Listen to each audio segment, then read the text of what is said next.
Okay, everyone. Shabbat Shalom.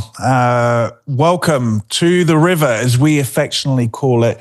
We pray that you are blessed today, and we pray that wherever you are currently having a wonderful Shabbat, or that you had a wonderful Shabbat if you are watching this after the fact.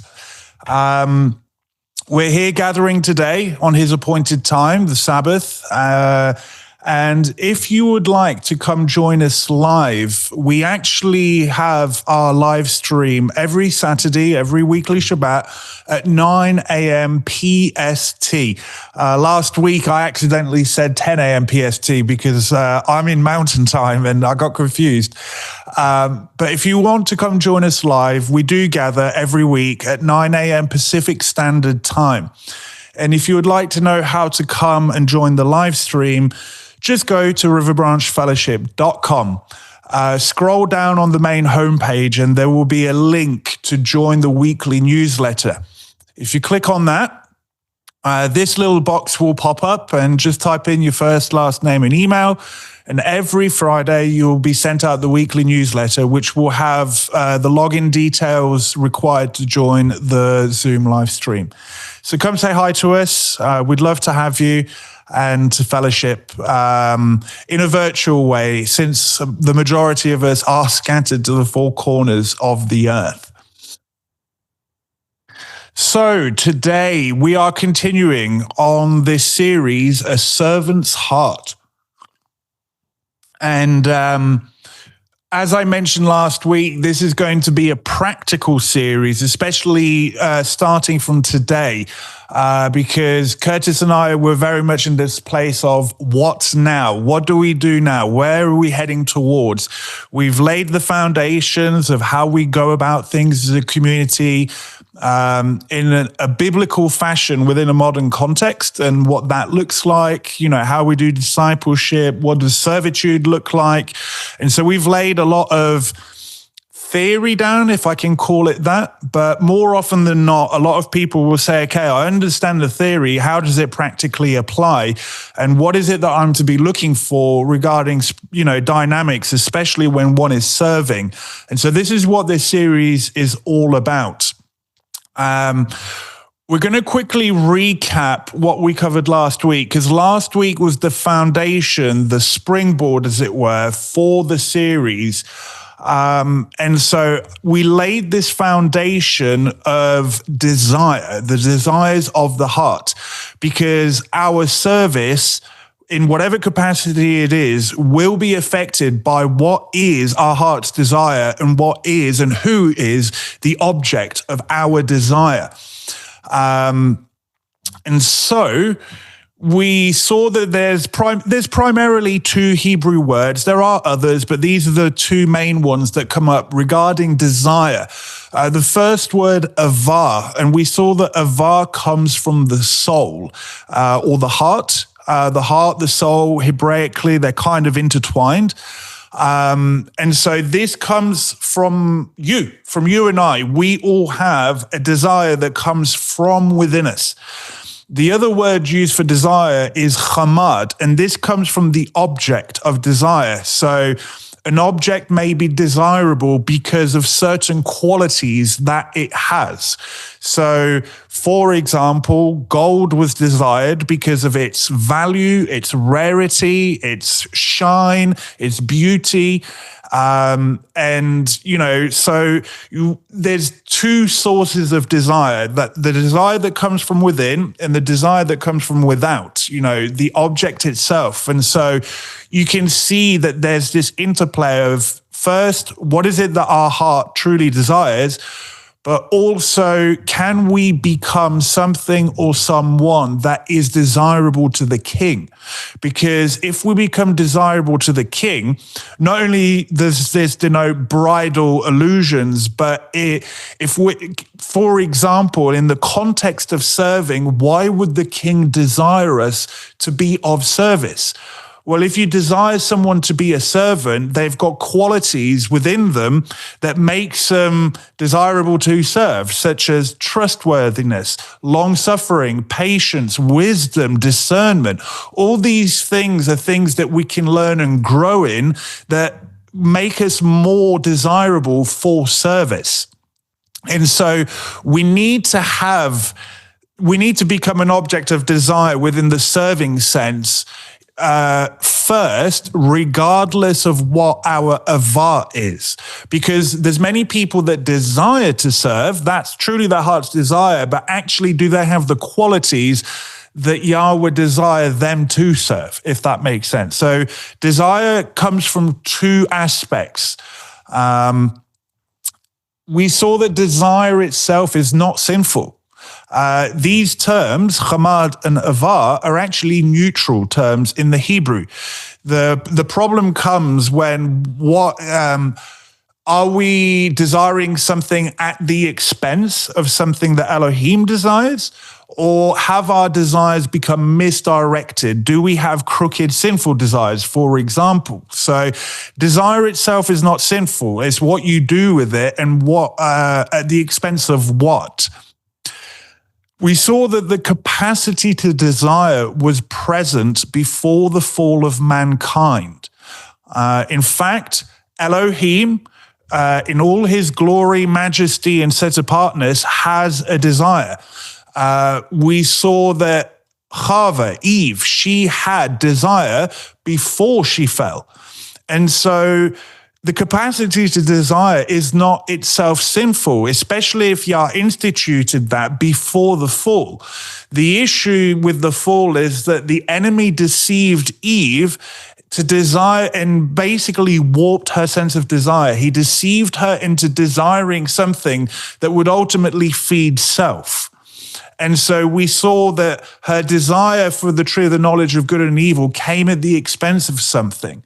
But desire itself was present before the fall of mankind. And I made the statement that I believe that our ability to desire is one of the aspects that we're created in the image of Elohim. He has desires, therefore we have desires. And really the test of this time domain is really to test to see what is it that you truly desire, irrespective of the words that come out of your mouth.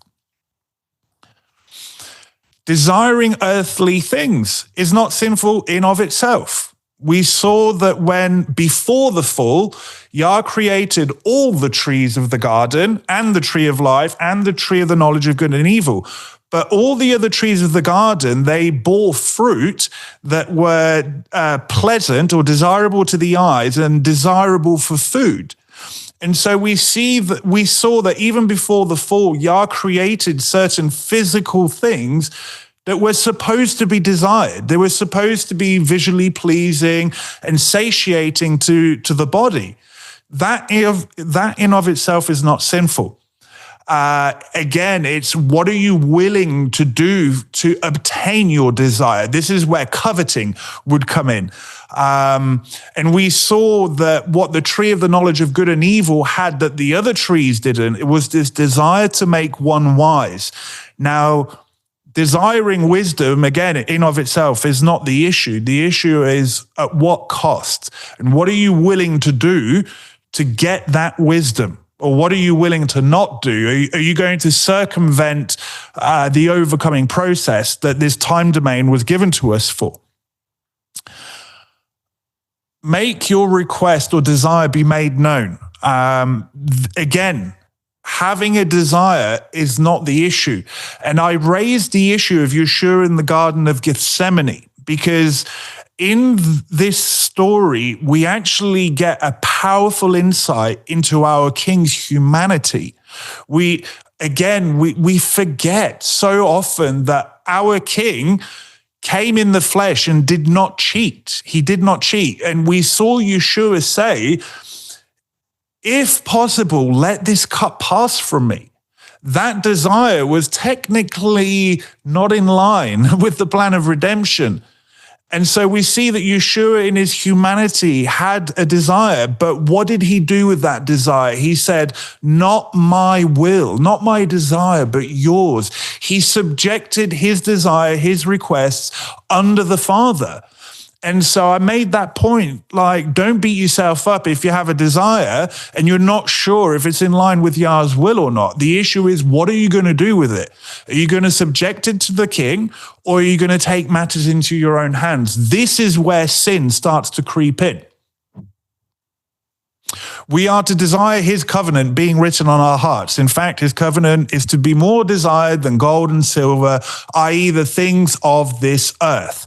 And so again, there's nothing wrong with wanting, for example, a nice house, to have a level of success where you don't need to worry about finance and things like that. Those are good things. But are we doing it at the expense of our heart circumcision? Again, this is where you get the switch and bait. Coveting is a form of misdirected desire. In the English, we get this thing of desire, coveting. In the Hebrew, it's the same word. We saw that coveting used both the word chamad and avar. And so, again, there's nothing wrong with what, let me use the example of it says, do not covet your neighbor's house. Well, is there anything wrong with saying, wow, he has a nice house? If that motivates you to do good for your family, then great. But if it motivates you to all kinds of treachery and wickedness, therein lies the problem. What are you willing to do to achieve your desire? Are you going to do it the Father's way, or are you going to do it through self? And so again, coveting is when you get infatuated with this desire and you're willing to stop at nothing to achieve it, usually at the expense of others. Sinful desires expose a deeper heart issue. People tend to always focus on the behavior, the outside of the cup, and actually a sinful desire really exposes something deeper. And this can manifest itself in many different ways. People that often struggle with certain struggles in the flesh and certain sinful desires, when you start to peel back the surface, you start to realize what some of the drivers are behind this. And we'll get more into the practical of this today and in the next coming parts. Misdirected desire will eventually lead to spiritual adultery. Again, do not covet the gold that is on the idols. Why do you create Elohim in your own image? Because that is actually a form of idolatry. It's also a form of self. But misdirected desire will always eventually lead to a form of spiritual adultery in varying degrees, whether it be really obvious or whether it be very subtle and insidious. His word, the understanding thereof, and discipleship protect us from our misdirected desires and spiritual adultery. And this statement comes from the book of Proverbs, that the command is a light and reproofs a way of life to guard you from the words of the adulteress. And so we're given this formula, as it were, it's essentially saying these are the tools you've been given to protect yourself from you. Because we made the point that actually spiritual adultery starts with you and I, right? Remember that desire comes from the heart. Desire is a two-way stream. So this adulteress, this spiritual seduction has these qualities that make us desire it, but we also have, unfortunately, hearts that are prone to spiritual adultery. And the things that we're willing to do to satiate that desire sometimes is not the healthiest in our lives. The desire of the righteous will be granted. And this was an affirmative statement. But I've put here that this really has an eternal perspective in the idea of what is our King's desire? What is this plan of redemption all about? Because the bride her desire will be in line with her groom's. And so if you start to look at things from an eternal perspective and you start to desire in accordance to that, that desire will be granted. This is why some of you who have prayed the dangerous prayer of, Father, I wish to be of service, or I wish to be able to draw near, That desire has been granted, and it has usually come at a great cost. But has he not granted that desire? There will be those in the body that have no desire to labor in the harvest as they will desire their own desires, i.e., they will not have a desire that's more from an eternal perspective. Their desire will be fleshly and self-based, and as a result, they will not be willing to labor. Laboring in the harvest, and those of you that serve will know this, that it comes at the, you really have to put self, you have to subject self when serving in the harvest, because it's not about us. It's his dream, his plan of redemption. It's his house. It's his body, his people, his covenant. And so serving in that capacity, you have to subject self. And again, sometimes that's not always easy, which again is why we've been given his word, the understanding thereof, and discipleship, more importantly.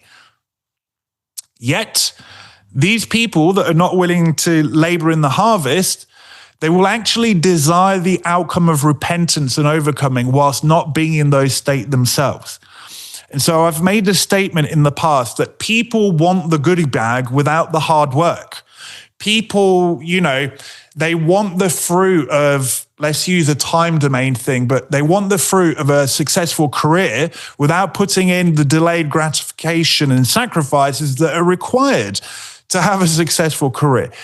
It's the same when it comes to spiritual matters. People want the wisdom, the discernment, the line of sight, the understanding of the word. They may even want the friendships and accolades with those in positions of authority, but then they're not aware of the cost that these things come at. And when that cost starts being presented, they're not willing to pay it.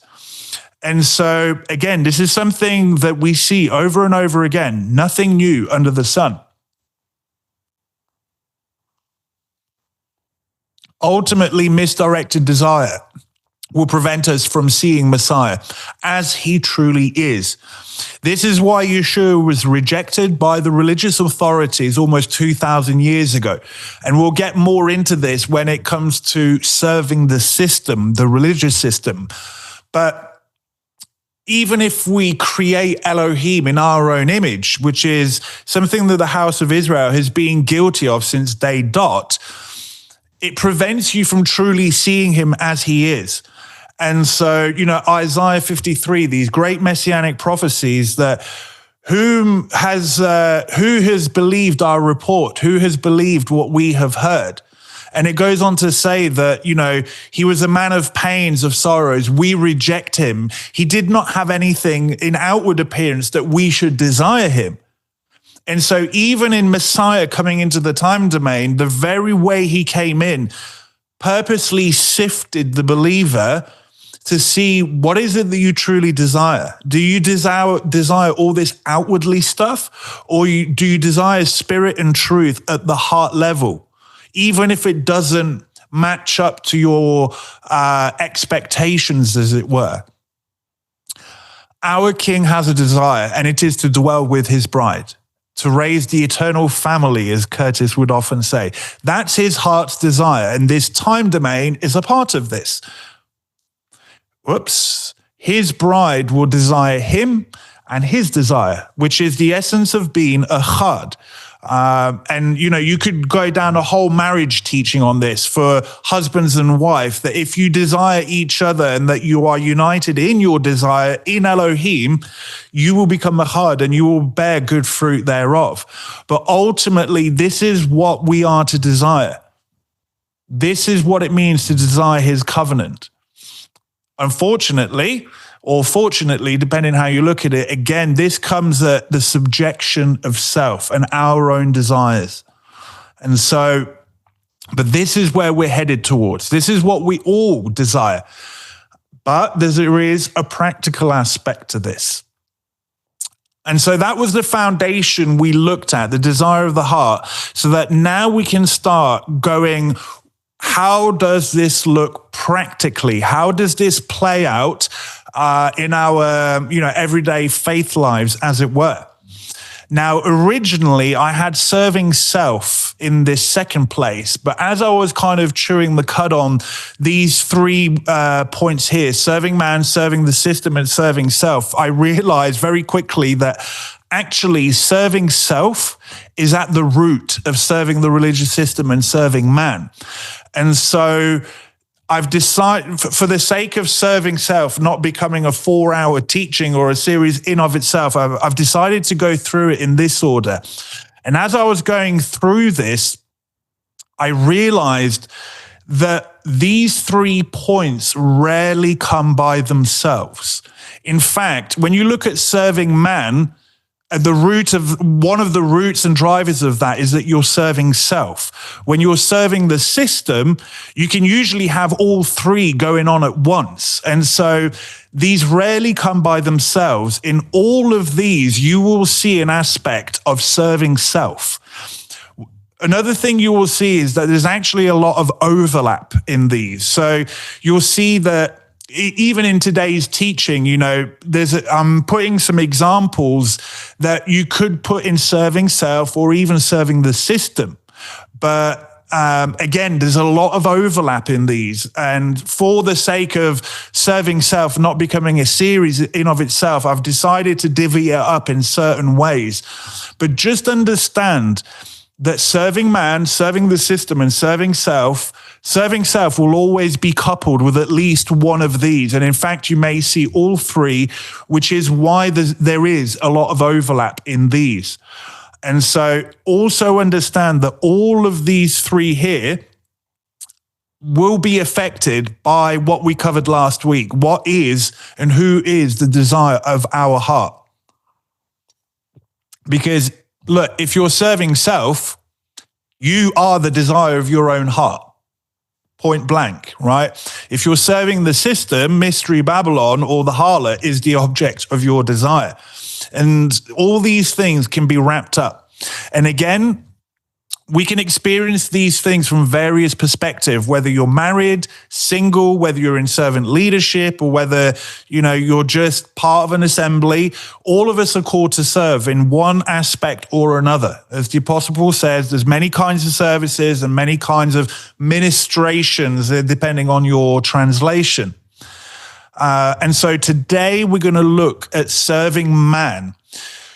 Now, the way we're going to do this, I'm going to give you a couple of biblical examples, and then we're going to get very practical. In fact, we're going to look at 2 instances of biblical examples, and then I'm going to make mention of a couple of others that you can look at in further personal study that we won't cover in depth here because I've covered them in previous teachings.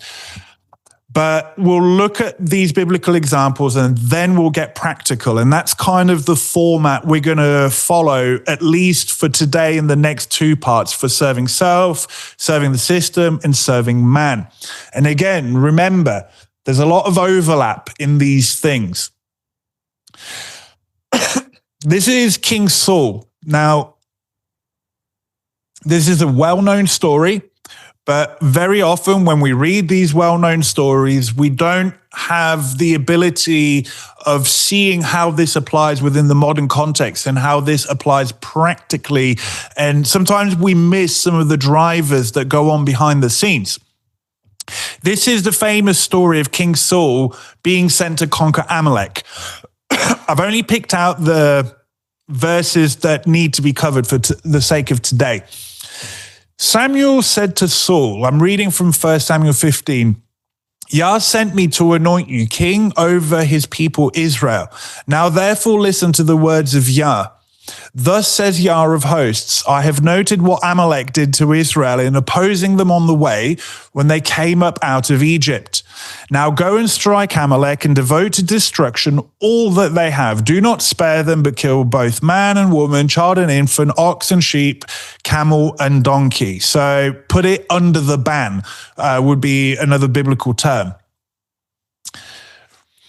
So we know the story, Saul defeats the Amalekites all the way from Havilah as far as Shur, which is east of Egypt. And he took Agag, the king of the Amalekites, alive and devoted to destruction all the people with the edge of the sword. But Saul and the people spared Agag and the best of the sheep and of the oxen and of the fattened calves and the lambs and all that was good, and would not utterly destroy them. So you're seeing the disobedience come in here. All that was despised and worthless, they devoted to destruction. And so now they're the ones that are deeming what is despised and what isn't, okay? You're seeing this thing of they're now starting to take matters into their own hands. The question is, how are they dressing it up? So Samuel challenges King Saul.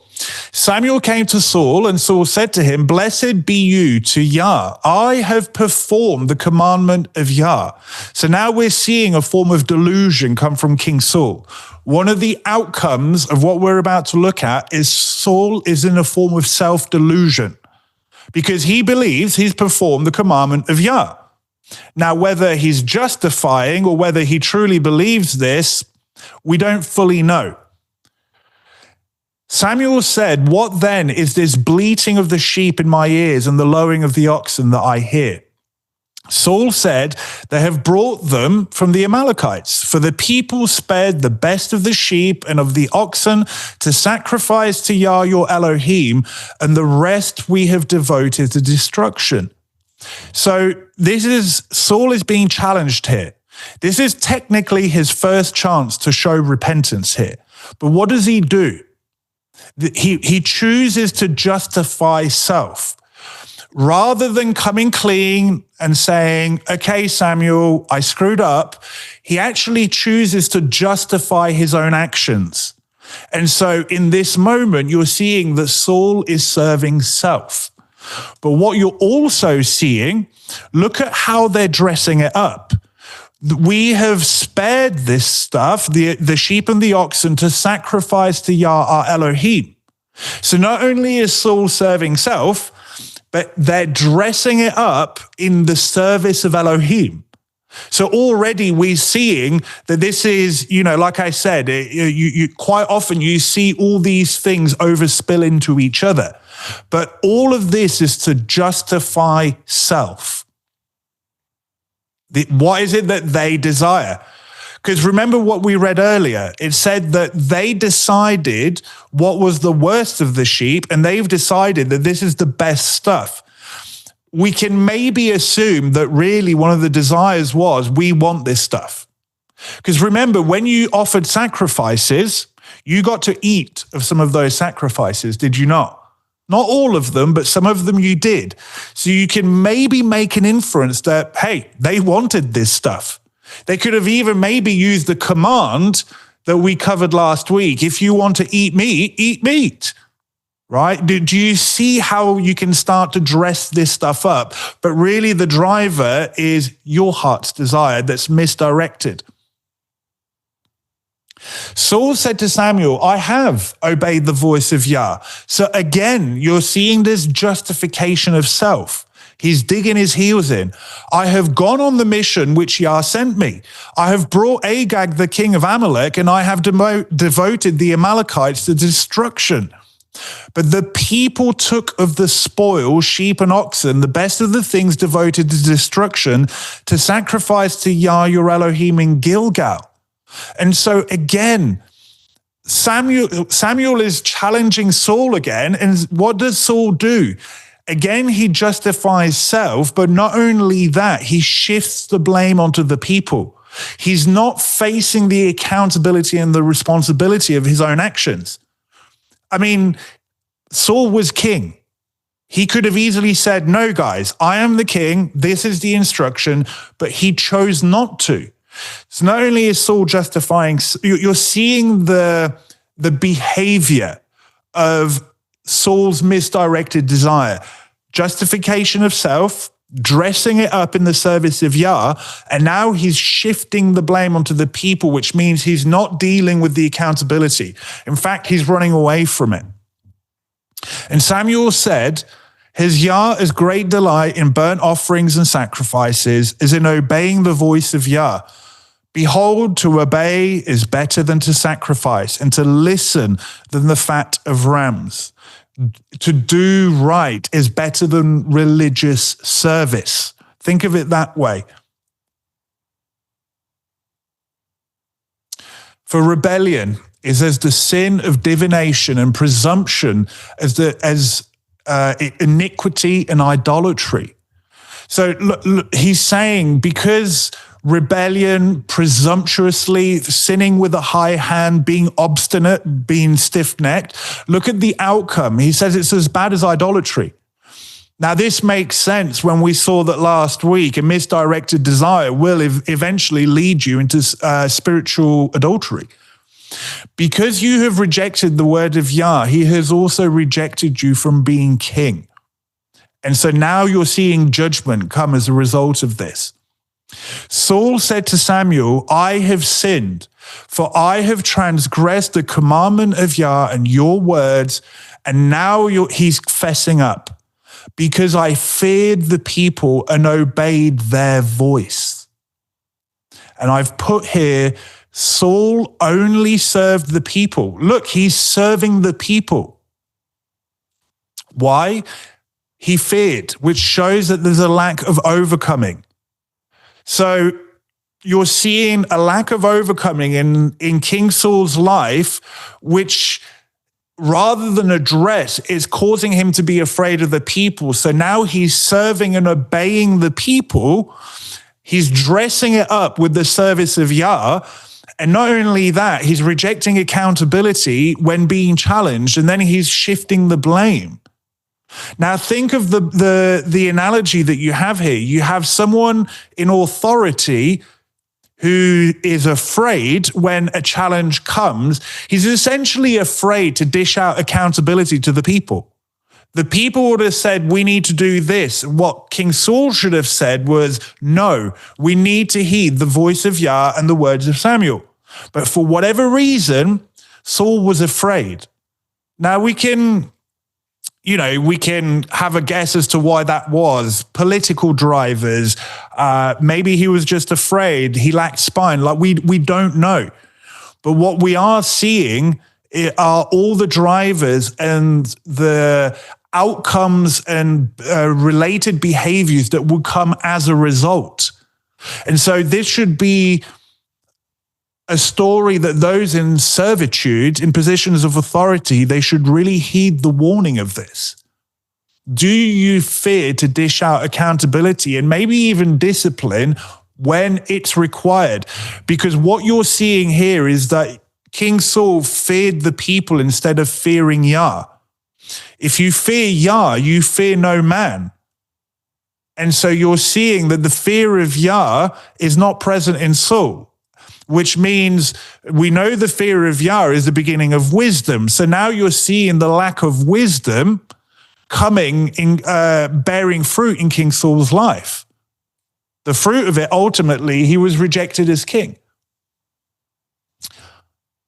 Let's look at the Korah incident. Again, a very well-known story, but people miss the drivers. People miss the drivers and miss the outcomes and how this applies to a modern setting, if you want to call it that. Again, I've picked out the key verses. Numbers 16. Now, Korah, the son of Itzhar, son of Kohath, son of Levi, and Dathan and Aviram, sons of Eliav, and On, the son of Peleth, sons of Reuben, took men. And they rose up before Moses with a number of the people of Israel, 250 chiefs of the congregation, chosen from the assembly, well-known men. And so we see quite a lot of things just right here in these two verses. In verse 2, look what they're doing. You've got the three spearheading this, right? Korah, Dathan, Abiram, and we get the mention of On, the son of Peleth, sons of Reuben. They're drawing disciples unto themselves. Look at who they've gone for. The chiefs of the congregation, chosen men from the assembly, well-known men. Why would they do this? I've put here in the note, I believe this is to justify unto oneself one's own actions. So if I can pull people in that agree with me, I'm not wrong because all of these people are in agreement with me. But all you're getting there really is mob dynamics. You know, the mob or the majority is not always right here. Verse 1, I've put here, why choose the sons of Reuben to bolster their ranks? Because look, Korah is a son of Levi, but Dathan and Aviram and Eliav and On, sons of Reuben. Why choose Reuben specifically? My personal assumption here, and it is my personal thinking, we know that Reuben was the firstborn and that as a tribe, they carried a lot of shame because Reuben usurped his father's bed, did he not, right?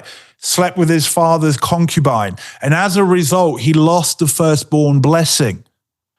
Now, this, I believe, brings up the words of the Apostle Paul, that these, he warns of the people that have an appearance of godliness, but deny the power therein. They creep from household to household, preying on the spiritually vulnerable. They draw disciples unto themselves. I believe that there's a reason why the sons of Reuben were used to bolster their ranks. And I personally believe this may have even happened subconsciously for Levi. Let's bring in people that would maybe have a sticking point to have against Moshe. Okay. And as we progress through, we're going to see some of the drivers as to why this would even occur. But we're seeing here, what's the outcome? Drawing disciples unto yourself to justify unto self what you're doing. And you're going to prey on those that are vulnerable in one aspect or another to be able to bolster your ranks. They assembled themselves against Moses and against Aaron and said to them, you have gone too far, for all in the congregation are holy, every one of them, and Yah is among them. Why then do you exalt yourselves above Yah? And so, again, there's a lot here to kind of unpack. Outcome, usurping of authority. That's the one that everyone focuses on. They were rejecting God-given authority. This is just an outcome. But what are the drivers and how is this being dressed up? This is why I've chosen to put this in serving man, because look at how Korah is dressing this up. All in the congregation are set apart. Technically, that's true.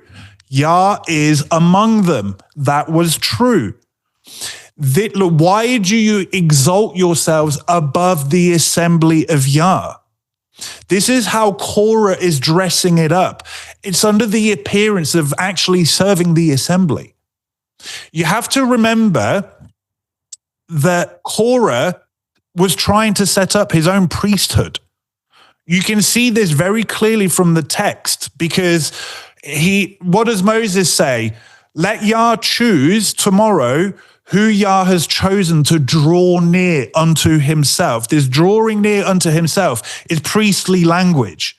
And in fact, you see when Yah is speaking to the assembly, when he says, step away from the tents of these men. If you look in the Hebrew there, it actually says, Mishkan, step away from the tabernacle of these men. So the Hebrew has this inference that they may have even set up their own tabernacle. But what we know clearly, and this cannot even be argued from the English, they were trying to set up their own priesthood. Now, the priesthood is there to serve the people, is it not? And so you see how Korah is dressing up, because ultimately Korah is serving self, ultimately, and we'll see this. But the way he's dressing it up is that this is for the good of the people. I'm serving the people. This priesthood, Moshe and Aaron, we need to deal with them. We're going to set up a proper priesthood, one that is for you, okay? And very often you see this. I've put here what they're essentially doing is setting up a form of servitude to the body that suits them. And unfortunately, this is something that I've seen quite a few times now, where people get disgruntled, they end up going their own way, and they set up their own little thing. And I've seen this multiple times. And it can play out many different ways, but the way it's dressed up here is in serving the people, i.e. serving man. All under good intentions, so-called, as well. And so many ministries, by the way, have been set up from this place. I've experienced this personally. You also have accusing the servant leadership of control. When we know that Moshe and Aaron, they were not there to control the people. In fact, they interceded on the people's behalf at every given opportunity, even when the people wanted to kill them, right?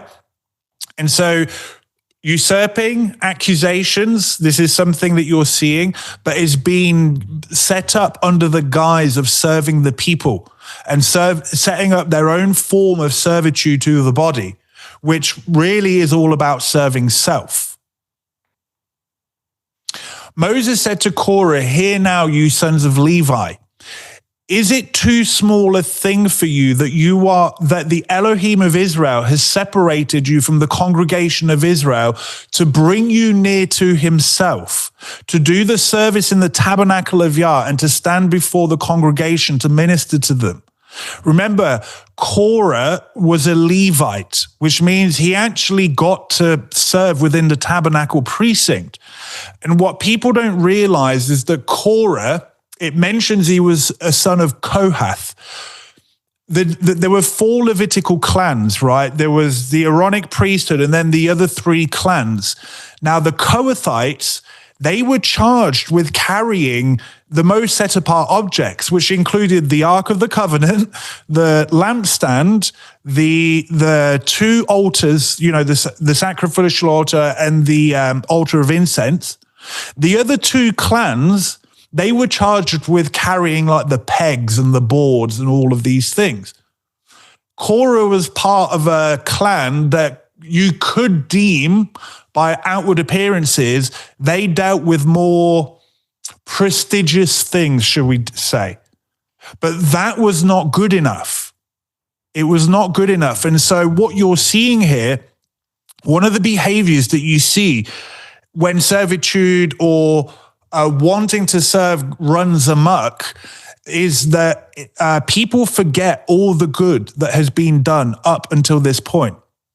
Let's remember, it was through the hand of Moses, by the power of Yah, but through Moses, the servant, that a lot of the good things had happened to the house of Israel. And just like that, because now Korah is a bee in his bonnet, all of that forgotten.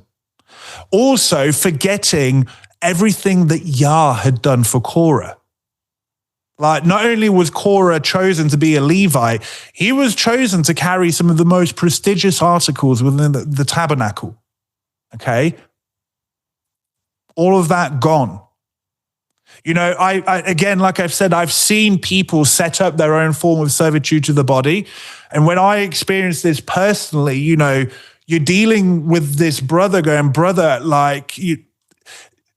and the accusation that come against servant leadership, it's like they forget all the good and all the service that you have poured into their life and the overcoming that you've been able to share a part of in their life, all of that gone because something's changed. Their desire has gone, something's been exposed, and that he has brought you near to him and all your brothers, the sons of Levi, with you. And would you seek the priesthood also? Moses, boom, cuts right to the heart of the matter. This is what's actually the driver. Korah wanted to be a priest. He was a Levite, but he was not a priest. That's an important distinction to make.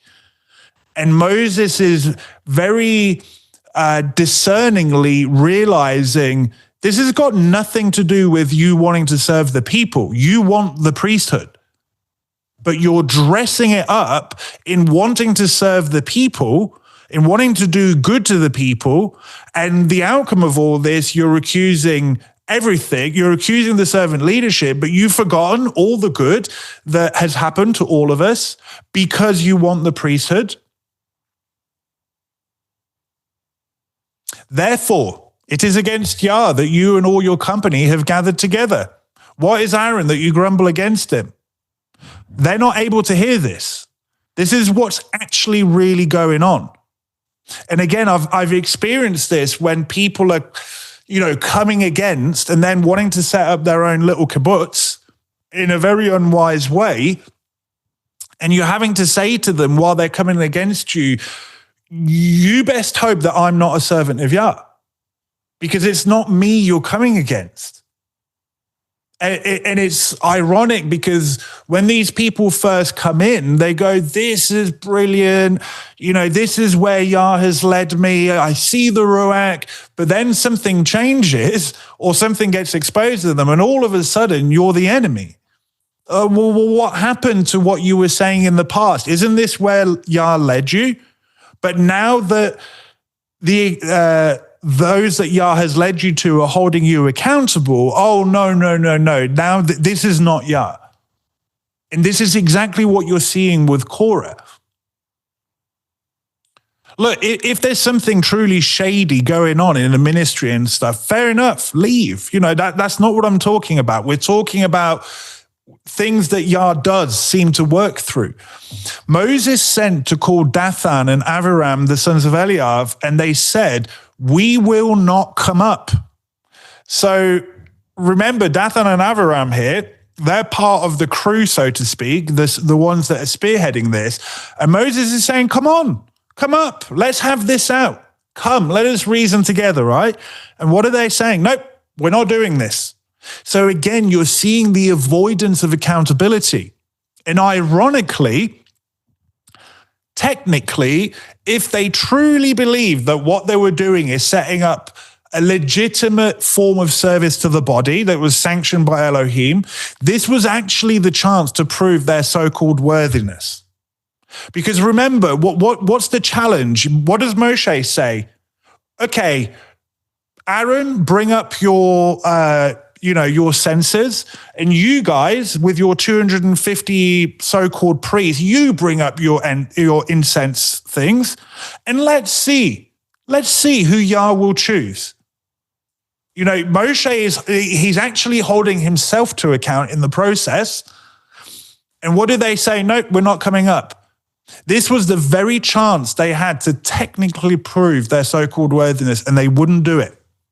It's amazing, again, when people want to hurl rocks at servant leadership, and then you say, okay, then, come, let's have it out. And all of a sudden, they scarper. It's the darkness that scatters, not the light, as John 1 would say. And so when people truth does not mind being put on the stand, because truth is truth. Those that walk in the light will come to the light to see that their works have clearly been wrought in Elohim. And so when you see people scarper, is it a small thing that you have brought us up out of the land flowing with milk and honey to kill us in the wilderness, that you must also make yourself a prince over us? So again, they're accusing the servant leadership here.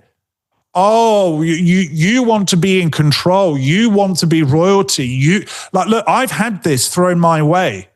Oh, the position has got to your head, Michael. We don't need a servant leader. You're not Moses. No, I'm not Moses. I'm not. But there is a way of doing things according to Yah's order.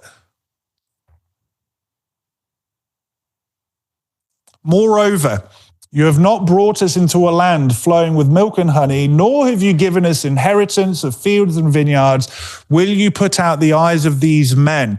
We will not come up.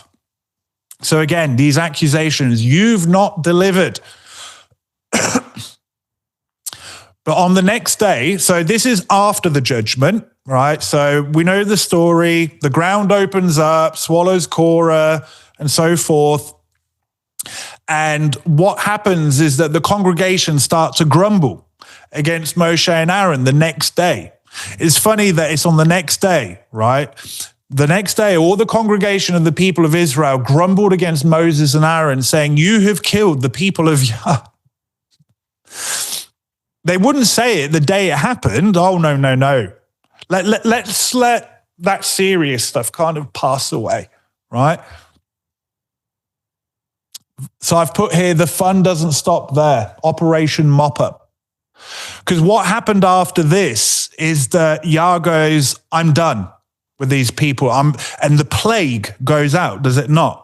A plague goes out in the people, and it takes Moses and Aaron to intercede for the people so that the plague stops and the people stop dying. And so not only do you have the Korah incident, but it doesn't stop with, you would think that, okay, you've dealt with the root, Korah, Dathan, Aviram, but you get Operation Mop Up. The bitter root that was sown by these three, Korah, Dathan, Aviram, it infected the people. It infected the people. And quite often, servant leadership, they'll deal with the root of something, and then they're surprised when there's still knock-on effects from it. And so it's because these things spill over. Not only do you have to remove the root, but sometimes you have to remove the infection that's caused by the root. And it's really messy business, and it's very sobering, because true servant leadership, it's a difficult thing to do. It really is. And so, yeah, the fun, I say that facetiously, it doesn't stop there. There is a mop up to do. I've put here as well, note the pride coming from the assembly. You have killed the people of Yah. We're the people of Yah. The fact that we're the people of Yah should be a very humbling and sobering thing, because where does judgment begin? Right? But are we seeing a pride come from the congregation? And was this kickstarted by Korah and his company? Because again, how were they dressing up the fact that they wanted the priesthood? Isn't the congregation of Elohim set apart? Look, Yah is in their midst. The people are special. You're blessed. You're the people of God. Like, again, nothing new under the sun. You see this playing out today. Despite this, Moses and Aaron still interceded for the people. I believe Yah was actually testing Moses and Aaron there as well. What are you going to do when the people come up? Is your desire in line with my desire that I want a nation, an inheritance? Let's see. Everyone's being tested here, even the servant leadership. Again, something that servant leadership need to really bear to mind when you're dealing with modern day Korah expressions. Is your desire truly to serve Yah's people, even when they come against you? Because they're not your people. It's not your house. Again, go do some further homework on this. You'll find I did a couple of teachings.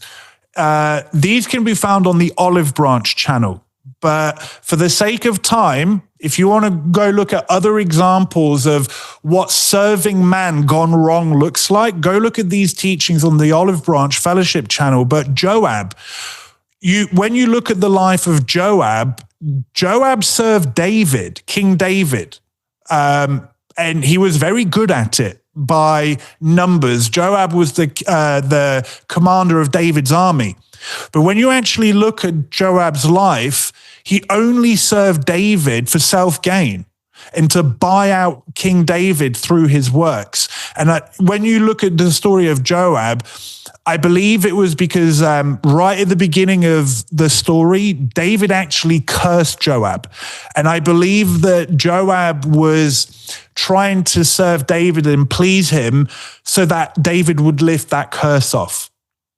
The outcome of Joab serving man, in this case David, for self-gain and to buy David out, quote unquote, the outcome of this was scheming, usurping, murder, and actually bringing shame to David. Go look at the teaching if you want an in-depth thing on this. King Joash. Joash is the boy king. You know, he's made king very early on. So Joash, as a boy, was protected by the then high priest because there was a usurping of the throne of the royal line. And the high priest hid Joash away because I forget her name, but one of the king's mothers ended up murdering the whole family so she could ascend to the throne. And so the high priest hides Joash away.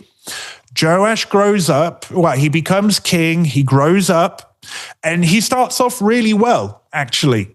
He gets rid of, the idolatry. He starts building up the temple again. But he grows up, becomes a man, and the high priest that protected him dies of old age. And Joash starts to slip. His advisors they're the ones that actually start bringing idolatry back into the land. And Joash allows it. He's serving his advisors. He allows his advisors to have their desire, so to speak. He allows the idolatry to come in. And the outcome of this, the high priest who protected Joash had a son called Zechariah, who was a priest and a prophet. And Zechariah called King Joash out publicly. And his advisors advised Joash to kill him. And so he did. And so the outcome of Joash serving his advisors, not only did they, I believe, allow apostasy to come back into the land, it actually, the outcome was murder. Murder of the son of the guy who protected him when his family was being murdered. So the high priest is protecting Joash from being murdered. And when the high priest's son calls Joash out for allowing idolatry back into the land, Joash kills him unrighteously. He's the Zechariah. He was stoned in the temple court of all places. And so go look at these teachings if you want other biblical examples of what serving man looks like when it goes wrong. And again, in all of the examples we've seen, you can serve man from a good place or you can serve man from a bad place. And so, yeah, many drivers.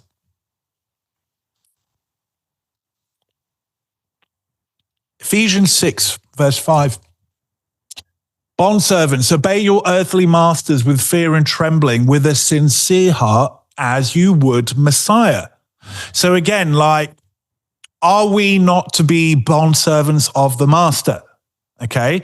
So he's clearly saying, when you serve other people, when you serve men, do it from a sincere heart, not from hypocrisy, not by way of eye service as people pleasers, but as bondservants of Messiah, doing the will of Elohim from the heart, i.e., what is your desire?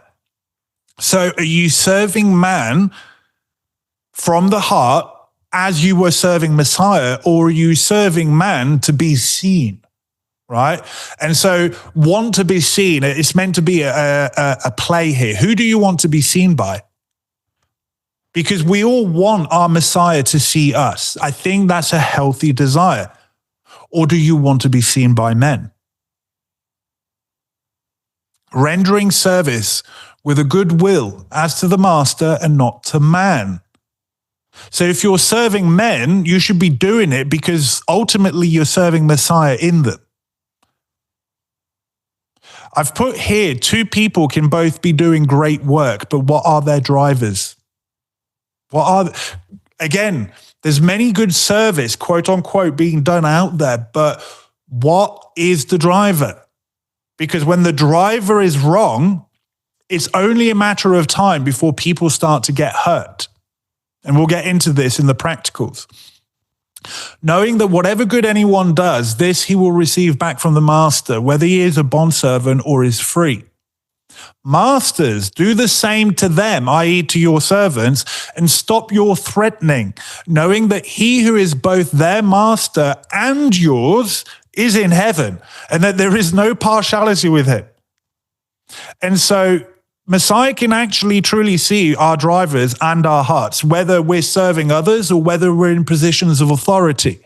And Paul in Ephesians, he's not calling out, but he's just, hey, bondservants, hey, masters, those of you in authority, watch yourselves. Because ultimately you are all bondservants to the master in heaven. And he can see through everything. We all stand bare before him on Judgment Day, right? And this is what Paul is saying. And so whether we serve others or whether we're in positions of authority, we need to realize that whatever we do unto people, we need to be doing it as if we're doing it unto the master. All right. These are some biblical examples. Let's get practical, okay? Let's look at how these drivers have played out. Now, I'm speaking from experience here and from, discussions with those in eldership and just things that we've seen over the years. And so let's put this into a modern context. Now, again, this is by no means exhaustive, okay? These drivers can play out many different ways, but look, everything that we're going to go through, you've either encountered or you've been guilty of. All of us have encountered these at some point and probably been guilty of them at some point in our lives as well. So don't think, is Michael reading my mail? Look, I've been there as well, okay? So let's look at because remember today's teaching is about serving man. And so it can be serving man from the place of a negative context, but what about serving the body of Messiah? Because serving the body of Messiah is serving man as well. So what happens when you're serving the body from a place of a negative fear of Elohim and self-condemnation? And so what I mean by a negative fear of Elohim is, woe is me, I'm going to the lake of fire. You're literally petrified of Elohim, not in a healthy sense, which is why I've tacked on there self-condemnation. Because here's the thing, people will serve the body because they're in self-condemnation. Why? You're essentially trying to buy out Elohim's favor through your works, okay? So people that suffer from self-condemnation and this negative fear of Elohim, think of this being petrified and self-condemnation being some of the main drivers as to why you would even serve another person in the body. And unfortunately, you're doing it because you're trying to buy out Elohim's favor, whether you know it or not. And so it's almost like you're going, because I'm not good in the eyes of Elohim, I'm going to do this stuff so he looks more favorably on me. And what this does, it puts you on a performance treadmill and you will never be good enough. Believe me. How do I know this? Because this is something I had to personally overcome, especially early on in my journey. Another outcome of this is that you will not dish out accountability when needed due to feeling a hypocrite. And what I mean by this is, one of the hardest things to do is to dish out accountability to someone that's falling short in an area where you have fallen short yourself. And because you've got this self-condemnation going on and you're on this performance treadmill, you're actually not willing to dish out the accountability because you know you're guilty of the same thing. And so your self-condemnation is preventing you from dishing that out, because if not, you need it dished out to you as well, if that makes sense. And so self-condemnation is actually preventing accountability being given. And we can all ascertain that when accountability is not being dished out when it needs to be, it allows bad fruit to continue going on, which means that now more people are being hurt. it actually prevents you from truly knowing the love of Elohim, because all you're focused on is judgment. You know, perfect love casts out all fear, as 1 John says. And when you're in a place of self-condemnation and you've got this thing of Elohim is going to smite me at every possible chance, you will truly never know the love of Elohim, which, left unchecked, you will rob yourself of bridal position. That's how far-reaching it goes. Because a true bride will know the love of her groom. It's serious. Again, I know this one is from my personal testimony. It prevents you from asking for or accepting help from others, because you never feel like you're good enough or worthy enough, which links back to this performance treadmill, and also because you feel like a hypocrite. I do not deserve this because I'm a sinner, right? And because you're not asking help from others when you need it, you never get the chance to improve, as it were. So, and because there's no growth, you condemn yourself even further. And then because you condemn yourself, and it becomes this vicious cycle and downward spiral.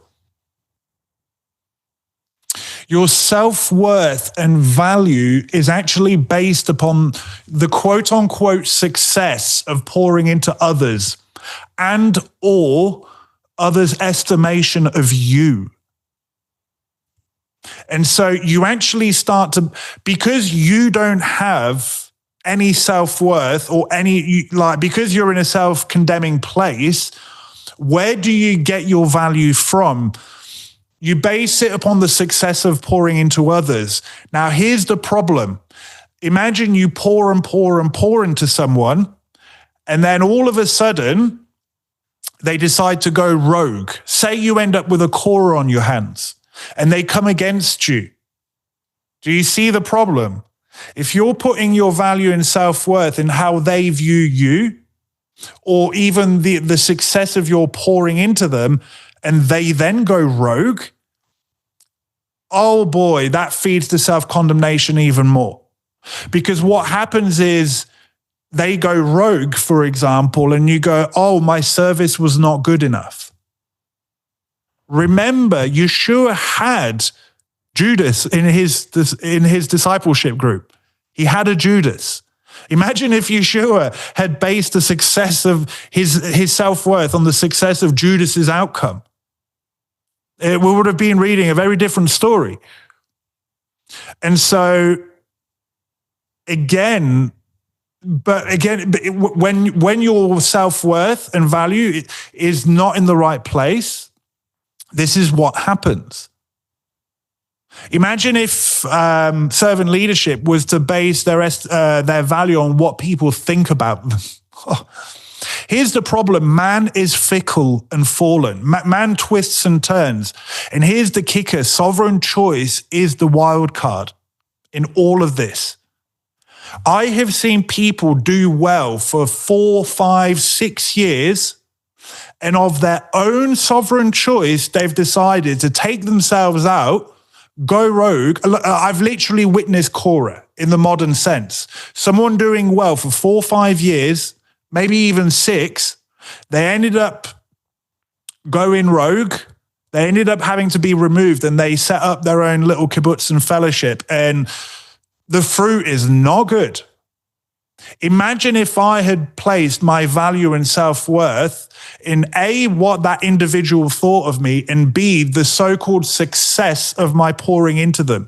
Because this individual I poured into for many years. Praise Yah that I'm no longer operating in that place. But there's vast proportion, I don't want to say vast, but there's a lot of people that serve the body from this place. And they're serving man, but unfortunately, their value is coming from man, not from Messiah. And this is a dangerous place, even if on the outside, it looks all good. And I've put here, many ministries and assemblies have been started from this place. I have personally witnessed this. I've had a core on my hands. And it ended up in them setting up their own thing. And this was one of the big drivers in this person's life. This can quite often be coupled with serving the system, but we'll get more into that when we deal with serving the system. People will serve their denomination because they've got self-condemnation going on. And so, again, there's a lot of overspill. This often leads to the cleaning of the outside of the cup, whitewashing.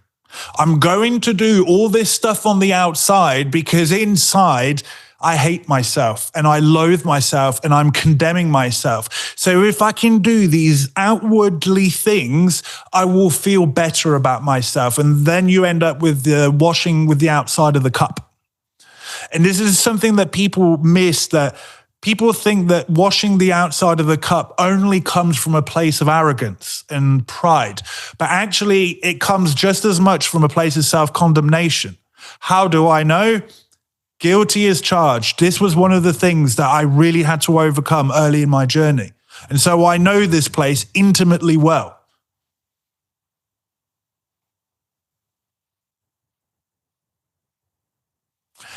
Okay, what if you're serving the body to feed your self-worth? Okay.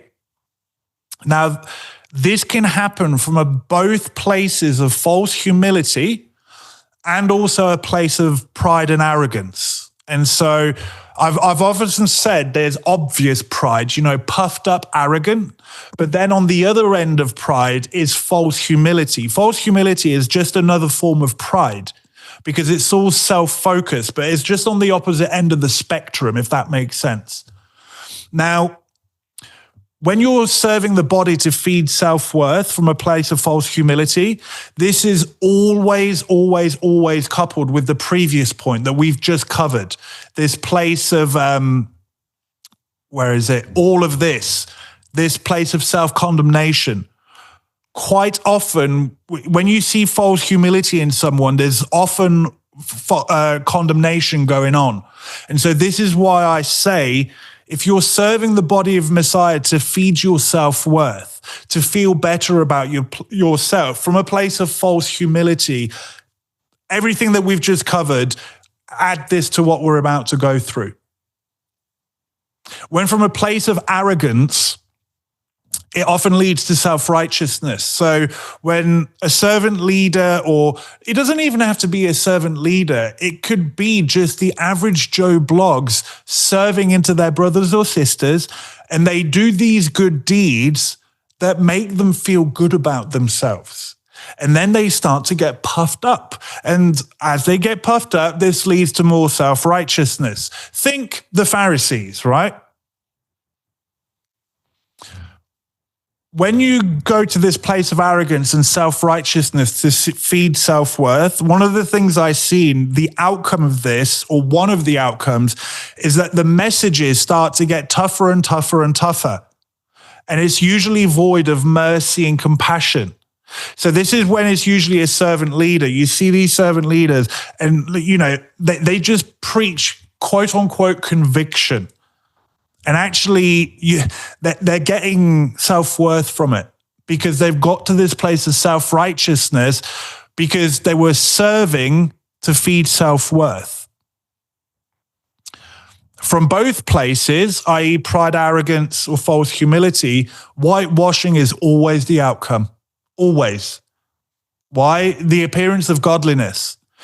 The more you feel self-righteous, the more you're going to whitewash the exterior of the cup, because the more you whitewash the exterior of the cup, the more people look at you and go, wow. And so you do this thing of feeding self-worth, and it becomes, again, this self-fulfilling loop. When you're whitewashing from a place of false humility, you're doing it because, well, again, I need to do this stuff on the outside because I don't have any self-worth, so I need to now get it from others. Slightly different drivers, same outcomes. Coming from pride, so the puffed up arrogance place, whitewashing will result in a condemnation of those that don't display the same whitewashing. So I don't know. Look, this is where I'll pick on Judah on this one, and I can pick on Christianity as well, actually. But let's do Judah first. Judah has all its traditions, right? And they pride themselves on their traditions. And when you don't follow suit, you will get condemned for not doing it. Again, look at what Yeshua says to the Pharisees, about their traditions. But Christianity is just as guilty of this. Oh, you're not wearing your Sunday bests. Oh, you don't speak in tongues. Oh, you're not holy. Do you see? It's all outside of the cup stuff. And you will condemn those that do not follow suit. Quite often, people that are serving the body to feed self-worth, one of the things that we've seen is hyper-spiritual language coming from these people. You always see this God told me language, or the Spirit, or the Ruach told me. You often see these people always giving accounts of the supernatural. And what I mean by that, like, oh, I had this vision, or oh, I had this dream, or the demons this and the demons that. Like, essentially this hyper-spiritualism. And this is both from a place of pride and from a place of condemnation, self-condemnation. Because from the place of pride, again, it's easy to see like, oh, well, God told me, and I'm spirit this and spirit that, and vision, dream that. But when it's coming from the place of false humility and self-condemnation, people do this so they can feel an ounce of feeling a little better. Because behind the scenes, they're suffering and loathing themselves. And so this becomes a crux to feel spiritual. And they need to feel spiritual because they're condemning themselves. God doesn't love me. And so ultimately, coming from pride, this keeps up the outward self-appearances and feeds self-worth. But coming from self-condemnation, it just feeds self-worth. Because I need to feel better about myself. And ultimately, this is self-delusion. Yeah. This is why our desire to serve the body needs to come from a healthy place. And again, many ministries and assemblies have been started from this place. And all of this is guised as serving Messiah. All of it is done in the name of Elohim. And it's all there to feed self. So again, you're seeing how this is spilling over into feeding self. But I'm focusing on serving the body in this. But really the root is serving self. What about serving the body from a place of hurt? Because, oh boy, this is rife. This is even more rife than everything we've just covered so far. Hurt people have two extremes, and I've gone hard line and too soft. And then it's not that you're either one or the other. You can have, some people are just hard line. Think you're Torah terrorists. They're actually just hurt. And then you get way too soft. Some people stay in one lane, but I've seen people that are hardline on one area in their life and too soft in another area in their life. So it's not black and white, so to speak. It can be a bit gray. Let's look at those who are too soft. The outcome of this often results in emotionally based feel-good messages, usually void of accountability. They just make you feel good because they're too soft. They've been so hurt that they don't want to give any form of tough love in case they hurt others. And unfortunately, in their wanting to not hurt others, they're hurting them. But they're hurting them in a way that's too soft. Think mollycoddling. Okay, it never leads to or overly bubble wrapping someone, so to speak. It will lead to not dishing out necessarily accountability when it's needed. That's problematic. Why? These people are often conflict averse, and this is problematic in a discipleship environment. It's also problematic when you're leading an assembly, because this allows for bad fruit to keep going and going and going, and it allows a spiritual infection to just run rife, because accountability is not being dished out because this person is just too soft, usually because they've been hurt themselves. And so this overly soft approach, it just allows bad fruit to run rife. Yeah, leads to bad fruit going unchecked all the time. This is more problematic in, I don't know, the Christian environments have both, the hard line and the too soft. Counsel. So when someone is giving counsel from this place of being too soft, it often mollycoddles and only reinforces hurt-based behavioral patterns such as victim mentality. Think of it as, oh, they're there. Oh, you're so hurt. And quite often people that are experiencing hurt, they make it all one-sided. I've been hurt.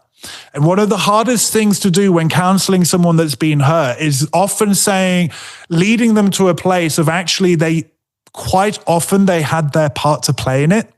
And that's really difficult to take someone to that place because, like, yes, you've been hurt. I understand.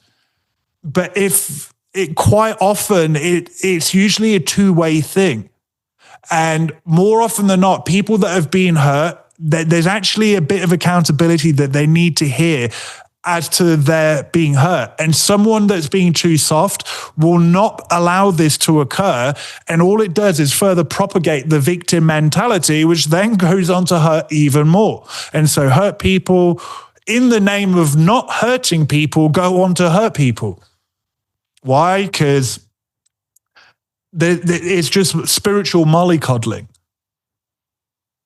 And this, I've put here often, it always leads to a lack of overcoming in an area because certain issues are not being addressed as they should. All you're doing is there. Look at modern society and the children and the young generation that's coming forth that has happened because we've had too soft parenting. How did that go? As a broad brushstroke, not particularly well. Think of what's going on spiritually now. Often leads to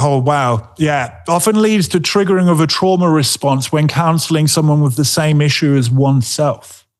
So people that are usually too soft, when they will counsel someone else that's going through their same thing, it often will trigger them.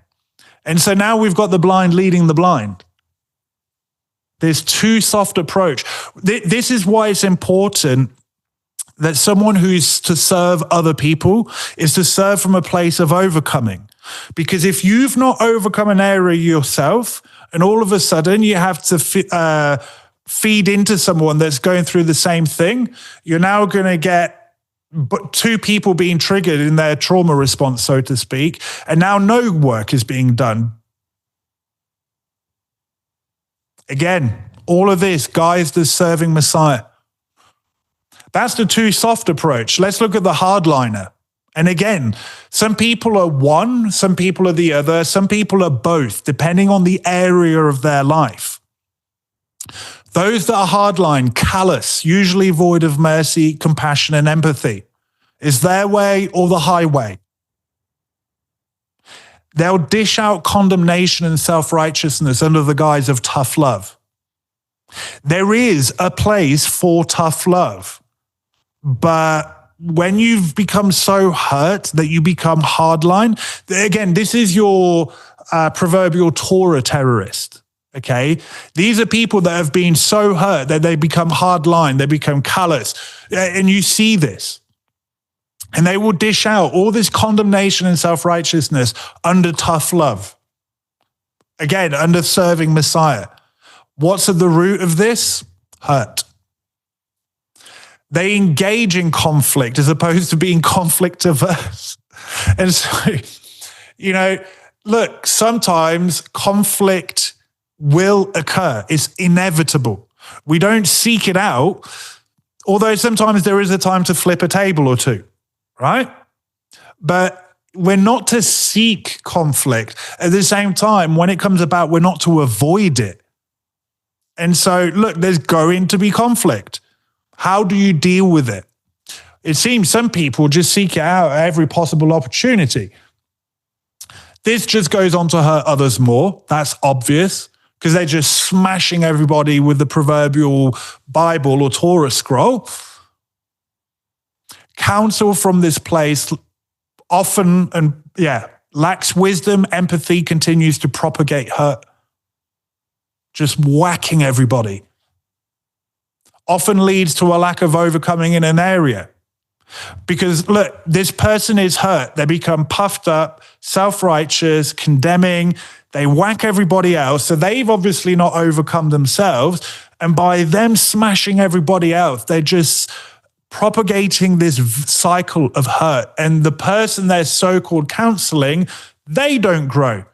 In fact, they just feel inadequate. It often leads to the triggering of trauma response and feelings of inadequacy in those being counseled by these hardliners. And so now nobody grows and the hurt continues.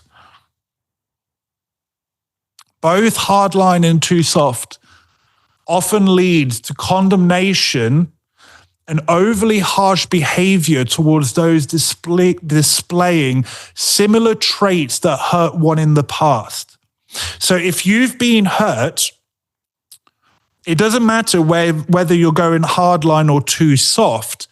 If you see someone else that is displaying something similar that what hurt you, you're going to end up condemning them and being overly harsh towards them, or you're going to run away, especially if you're more on the too soft approach.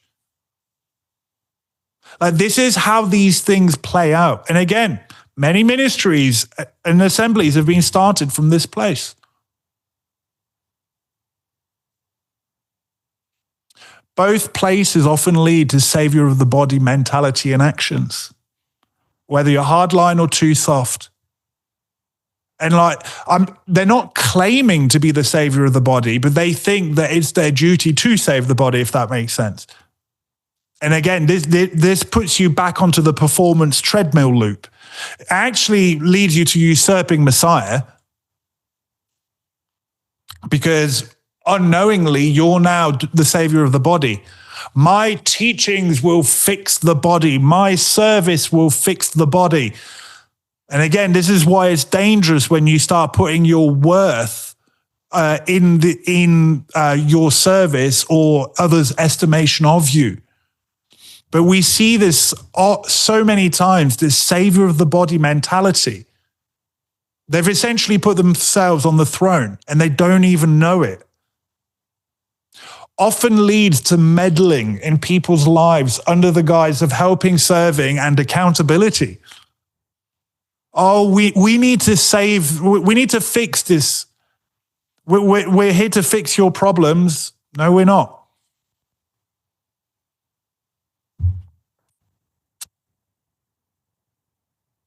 Okay, let's look at the marriage covenant.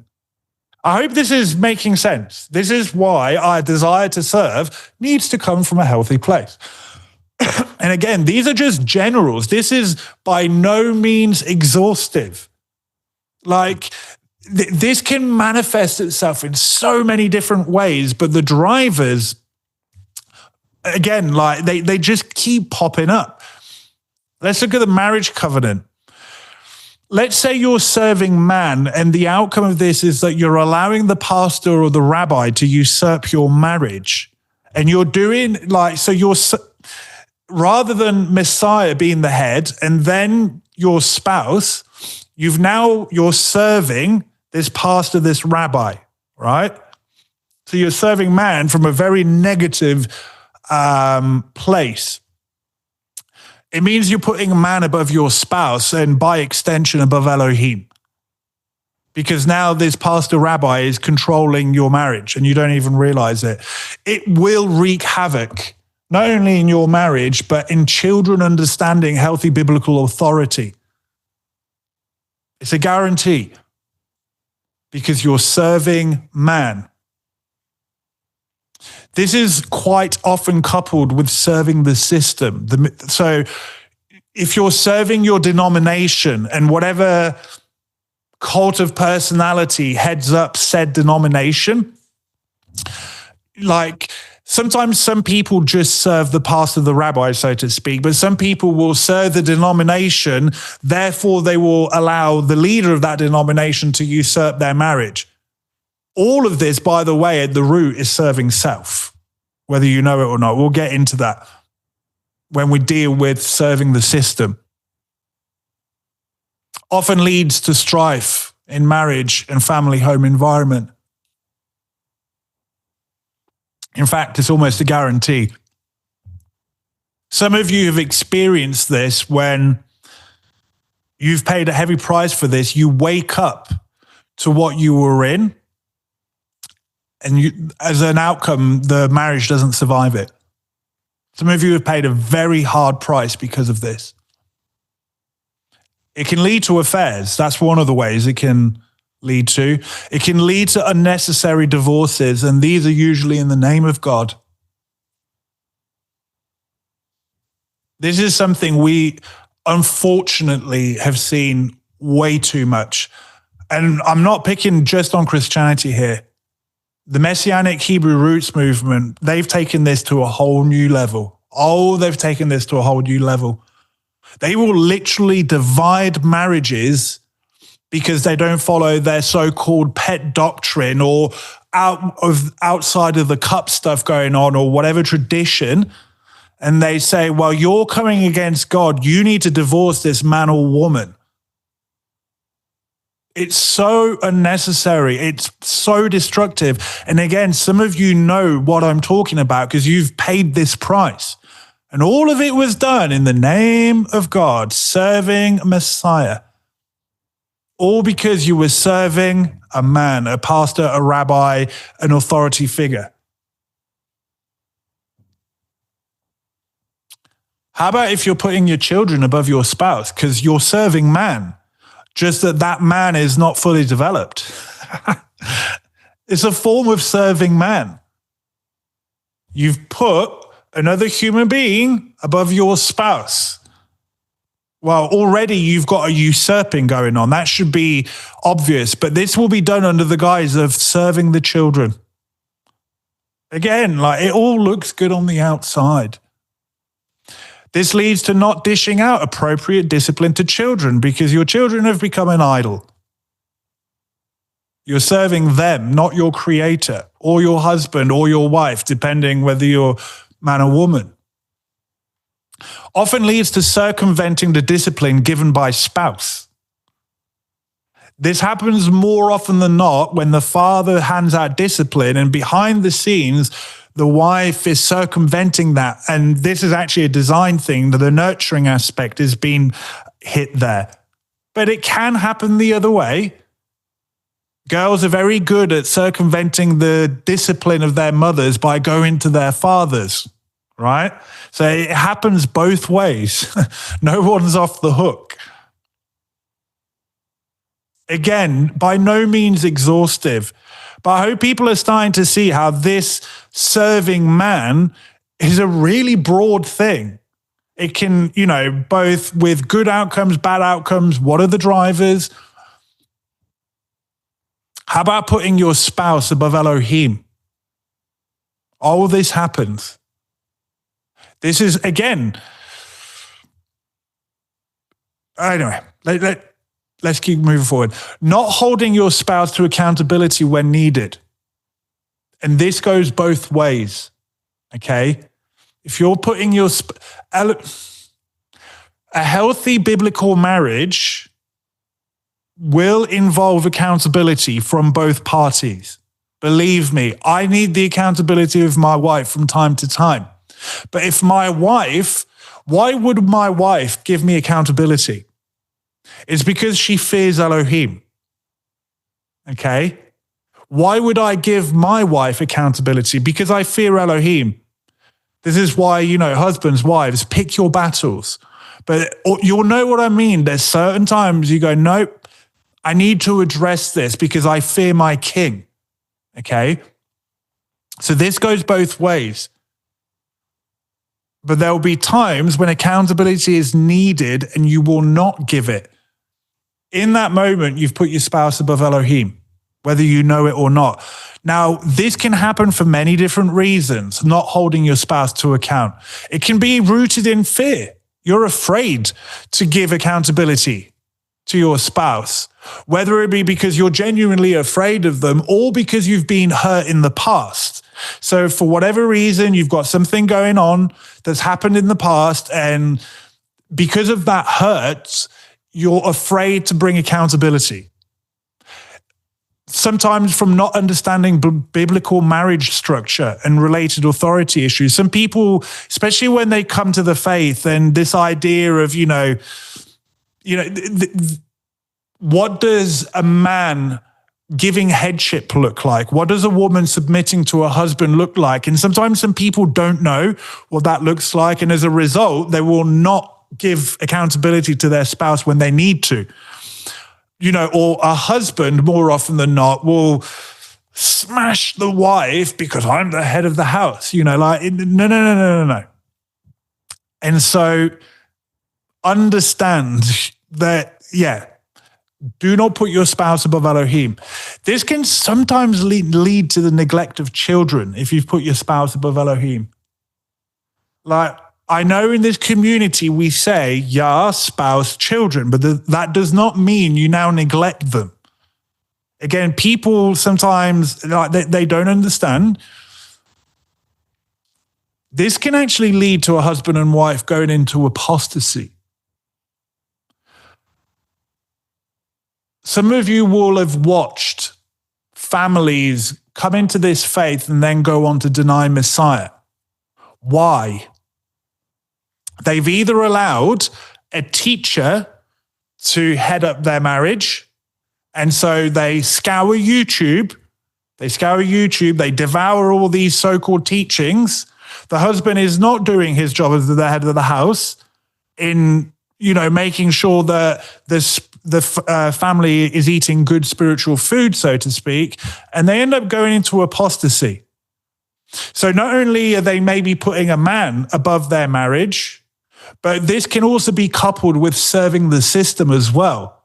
You're following a congregation and they end up denying Messiah and you follow it. It's messy, messy, messy.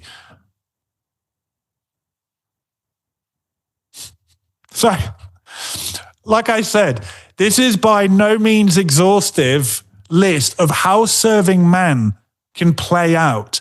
I've given some biblical examples that hopefully make sense in the modern sense. I've given some dynamics of what we as an eldership have seen over the years. And you've maybe started to see how serving man is quite often coupled with serving the system, and always coupled with serving self. Again, this is not just for servant leaders, because we all serve in one shape or another, whether it be to the body, whether it be to our brothers, to our sisters, to our wives, to our husbands, to our children, single, married, it does not matter. Hopefully people are seeing that this serving man will greatly be influenced by what we covered last week. What or who is the desire of your heart? Anyway, let's stop here for today. Let's do some Q&A. And we'll be back shortly. Amen.